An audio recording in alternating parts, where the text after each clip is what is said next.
Hello everyone, so let us discuss topic number 3.8, that is temperature dependence of resistivity. So as we know, the resistance depends on temperature, right? तो उसका relation किस हिसाब से है वो हम इस लेक्चर में देखने वाले हैं, राइट?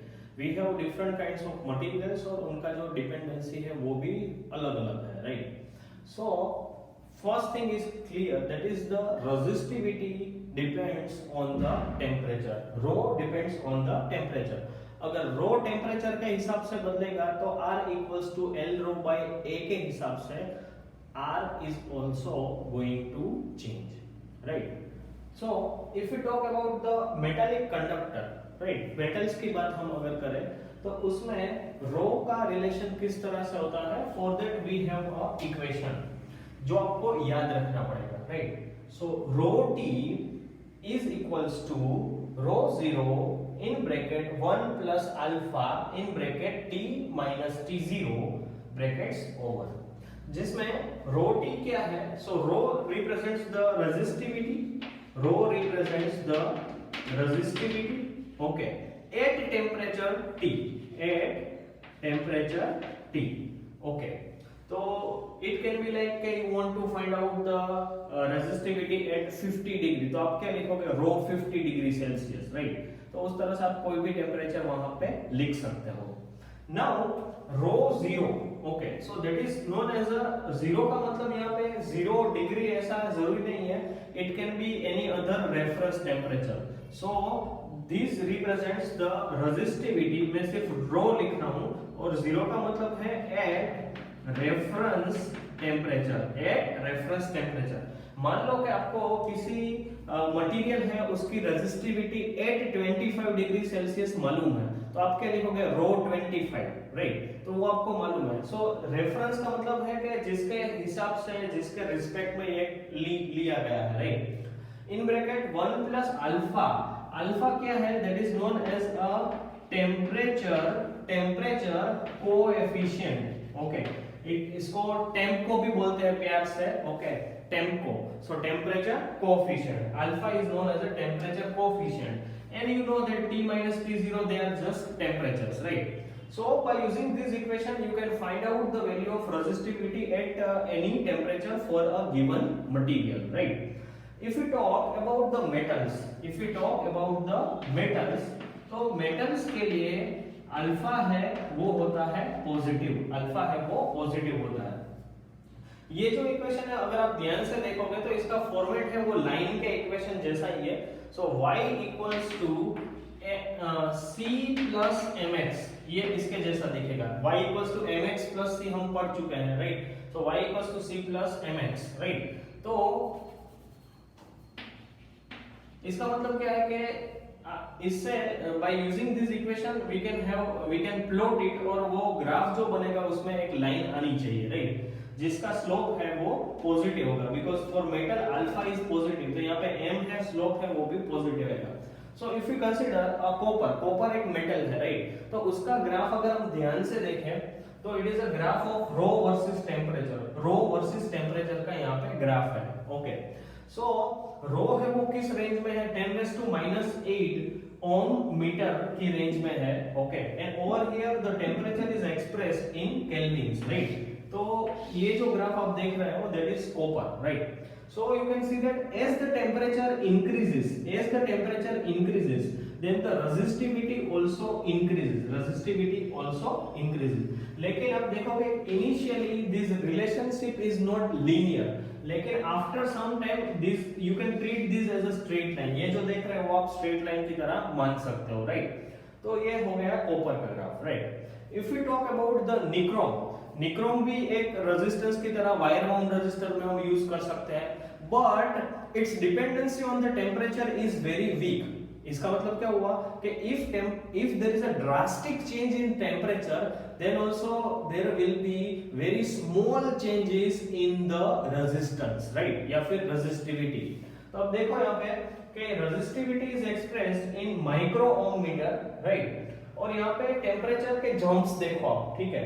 200, फिर 400, 600, 800 केल्विन्स, राइट। यहाँ पे वो कितना था 0, 50, 100, राइट। तो 0 to 100 का स्पान अगर हम पकड़ के चले तो in which it has change very little, there is a small change in the resistivity, right, when we have a drastic change in a temperature। तो ये हो गई वीक डिपेंडेंसी, राइट। और एक बात मैं बता देता हूं कि वायर बाउंड रेजिस्टर में निक्रोम यूज करना और इसकी जो ये वीक डिपेंडेंसी ऑन टेम्परेचर है वो एक बहुत अच्छी बात है, because whenever we are using a device, जैसे कि आपने फैन रेगुलेटर को 4 पे सेट कर दिया है and fan is running at 1000 RPM, ठीक है। अभी जैसे ही टेम्परेचर बढ़ता है, राइट, एनवायरमेंट एटमॉस्फेयर का जो टेम्परेचर वो बढ़ता है या कम होता है, तो उसकी इफेक्ट आपके वायर बाउंड रेजिस्टर की रेजिस्टिविटी पे नहीं आनी चाहिए। If that is going to happen then your fan speed will also change. कैसा लगेगा कि थोड़ी देर के लिए आपका फैन है वो अचानक से एकदम फास्ट घूम रहा है, फिर अचानक से स्लो हो जाता है। So that kind of thing should not be there, right. So it should be, जो भी रेजिस्टेंस है, कमर्शियली अवेलेबल रेजिस्टेंस है, वो टेम्परेचर से इंडिपेंडेंट ही होने चाहिए, राइट। तो ये हो गया निक्रोम का case, okay. Then after third है semiconductors, okay. So in semiconductor what is happening, rho और टी का जो रिलेशन है वो कुछ इस तरह से है। That means if you will increase the temperature then its resistivity is going to decrease. ये पूरा रिवर्स रिलेशन है, राइट। तो सेमीकंडक्टर्स आर बिट डिफरेंट और इसका जो टेम्प को आएगा it will be a negative. इसका जो अल्फा है आप देख सकते हो कि जो स्लोप है वो नेगेटिव में है, इसका मतलब है कि इसका जो अल्फा है, टेम्परेचर कोफिशिएंट है, वो नेगेटिव होता है सेमीकंडक्टर्स का, राइट। तो अभी हम सोचे कि ऐसा क्यों है, right, why it is having graph which is rising, जिसका स्लोप पॉजिटिव है, जिसका नेगेटिव है, और क्या रिलेशन है। तो ये सारे इक्वेशन है वो सिर्फ सारे ग्राफ्स है वो सिर्फ एक ही इक्वेशन की हेल्प से हम समझ सकते हैं, which is this equation, right? We have already discussed this equation. Rho, resistivity, depends on mass of what? Electron, charge carriers, right? Divided by number of electrons multiplied with E square, so that is charge, right? Multiplied with tau, relaxation time या फिर average time, right. तो अब देखो कि इसमें कौन से ऐसे पैरामीटर्स हैं कि जो टेम्परेचर के ऊपर डिपेंड करते हैं, राइट। तो देखो मास ऑफ द इलेक्ट्रॉन, क्या यह टेम्परेचर के ऊपर डिपेंड करता है? No, right, mass of the electron is constant.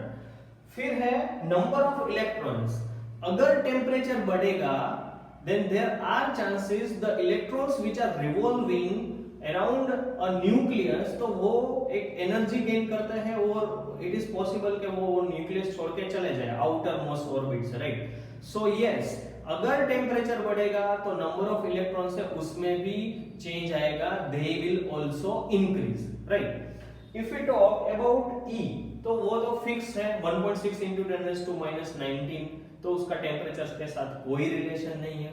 If we talk about the tau, that is relaxation time, so does that depend on temperature? Yes. किस तरह से? देखो एक मटेरियल है, मान लो कि यहाँ पे हम लेते हैं, मान लो कि एक मटेरियल है, उसमें एक इलेक्ट्रॉन है। If you will increase the temperature, then that temperature turns into a kinetic energy of the electron. उसकी काइनेटिक एनर्जी बढ़ेगी। काइनेटिक एनर्जी का बढ़ना मतलब कि उसकी स्पीड बढ़ना। अगर उसकी स्पीड बढ़ रही है, उसकी वेलोसिटी बढ़ रही है, दैट मींस उसके एक्सीडेंट होने के चांसेस ज्यादा है। It will collide with the other ions atoms which are present in the material, right. सही बात है ना। आप अगर मान लो कि कोई भीड़ भाड़ वाली जगह है, उसमें स्लो स्पीड से जा रहे हो, then there are less chances of accident, collide होने के chances कम है। But if you are driving with a higher velocity, बहुत ज्यादा वेलोसिटी से आप भाग रहे हो, ओके, इसका मतलब है कि आपके कोलाइड होने के चांसेस भी ज्यादा है। अगर कोलाइड होने के चांसेस ज्यादा है, फ्रीक्वेंट कोलिजन हो रहा है, तो टाउ का क्या होगा? टाउ तो रिलैक्सेशन टाइम है, दो कोलिजन्स के बीच का टाइम होता है, राइट। तो इसका मतलब होगा कि कोलिजन टाइम, रिलैक्सेशन टाइम वो कम होगा, राइट। सो टाउ है वो कम होता है। So please remember this, if the temperature increases then उसके साथ नंबर ऑफ इलेक्ट्रॉन्स है वो भी इंक्रीज होता है और टाउ है वो भी इंक्रीज होता है। ये बात समझ में आई। लेकिन अब सब मटेरियल के हिसाब से इसका वेरिएशन अलग होता है। किस तरह से? मान लो कि हम कॉपर की बात कर रहे हैं, राइट।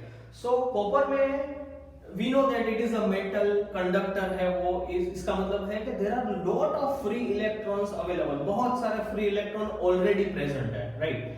अभी टेम्परेचर बढ़ेगा तो number of electrons will increase, लेकिन वो इतने सिग्निफिकेंट नहीं होंगे। क्यों नहीं होंगे? Because there are lot of free electrons are already available और उसमें थोड़े से ऐड होते हैं तो उससे कोई फर्क नहीं पड़ता है।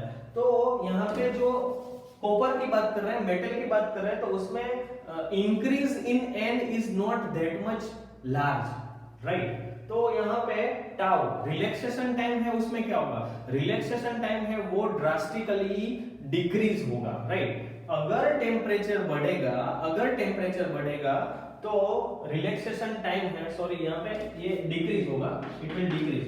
अगर टेम्परेचर बढ़ेगा तो रिलैक्सेशन टाइम है वो डिक्रीज होगा। अगर रिलैक्सेशन टाइम डिक्रीज होगा मतलब कि ये डिनोमिनेटर क्वांटिटी है that is going to be lesser. अगर ये कम होगा तो रो है वो बढ़ेगा, right, because these are inversely proportional. तो आपका जो रो है दैट विल इंक्रीज। तो that same thing is there. अगर टेम्परेचर बढ़ेगा तो रो कम होगा, टाउ कम होगा, और टाउ कम होगा तो रो है वो बढ़ेगा। तो you can see this thing in graph. इसमें भी वही बात है, if temperature increases then the resistivity is also increasing, right. तो इस इक्वेशन से आपको ये दो ग्राफ क्लियर हो गए। Same equation can be applicable for semiconductor also, लेकिन इसमें थोड़ा अलग बात है। क्या बात है? सेमीकंडक्टर और इंसुलेटर दोनों के लिए मैं एक्सप्लेन कर रहा हूं how this equation is useful, right. Okay, so semiconductors या फिर इंसुलेटर्स में क्या होता है? There are no free electrons available, कोई फ्री इलेक्ट्रॉन्स है ही नहीं। Okay, if you will increase the temperature then number of electrons will increase. तो even a small increase in free electron makes a difference in insulator. जहां पे कुछ भी नहीं है, कोई फ्री इलेक्ट्रॉन नहीं है, उसमें 10 इलेक्ट्रॉन आ जाए फ्री, तो इसका मतलब है कि इट इज सिग्निफिकेंट, राइट। तो n makes a difference in case of an insulator and semiconductors. Tau की बात करें तो यस, द रिलैक्सेशन टाइम वो इसमें भी डिक्रीज होता है। तो अगर टेम्परेचर बढ़ेगा तो n है वो बढ़ेगा, लेकिन वो ज्यादा सिग्निफिकेंट है, राइट। और टाउ है जो रिलैक्सेशन टाइम है वो कम होगा, लेकिन ये जो डिक्रीमेंट ऑफ टाउ है that gets adjusted with a huge change in the number of electrons. तो इसका मतलब क्या हुआ कि इसमें डिनोमिनेटर है वो बड़ा होगा। If temperature increases then this is going to increase. Denominator quantity अगर बड़ी होती है that means rho has to decrease, right. So this is the reason that यहाँ पे टेम्परेचर बढ़ता है तो रेजिस्टिविटी है वो कम होती है। So I hope this is clear to you. किस तरह से एक ही इक्वेशन से आप 3 ग्राफ है वो क्वालिटेटिवली एक्सप्लेन कर सकते हो, right. Thank you so much.